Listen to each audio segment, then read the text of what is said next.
This is my first time standing on any political stage because I have never found a candidate that I believed in with all of my heart. I so well remember when Troy and I first met. He was visiting the church and I saw him in the audience.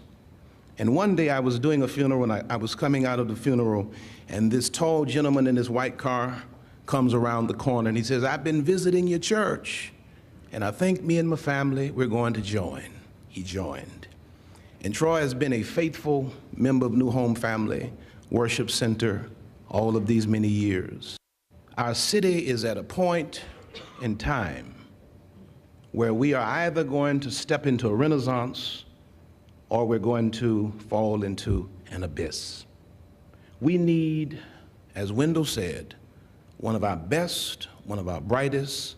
We need one like Troy Henry who can build bridges between the elite and the proletariat. One who can dine with kings but yet touch the peasants. Troy is an accomplished man, but he's a humble man. And you know what? Troy knows a lot. He's very smart. He's a brilliant man.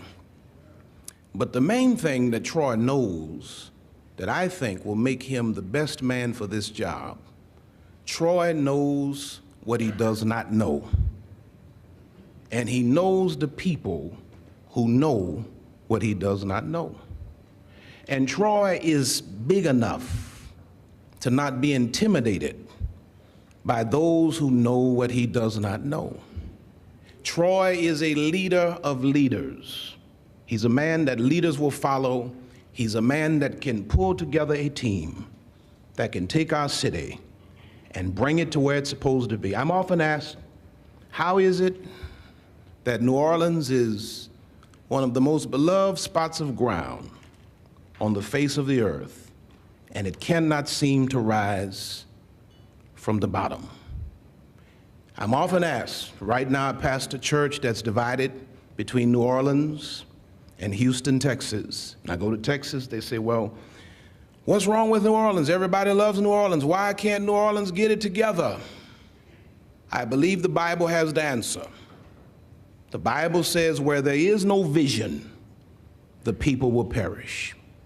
And the main thing I want you to leave this place with tonight, and as you listen to Troy, you will discover that he has a vision for this city.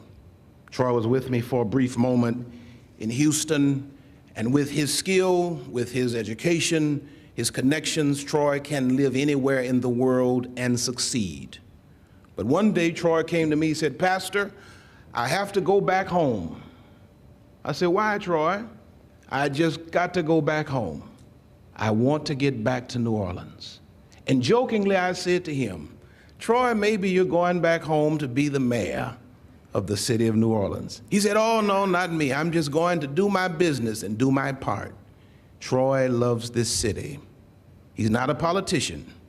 He's a son of this city. And he knows what can happen. He knows where we can go.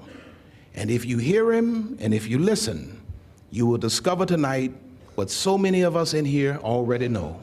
Troy Henry is a man, he is, whatever he says is what he will do. What you see is what you get. He shoots from the hip. He's a man of integrity. You'll get a chance to know him. God bless you.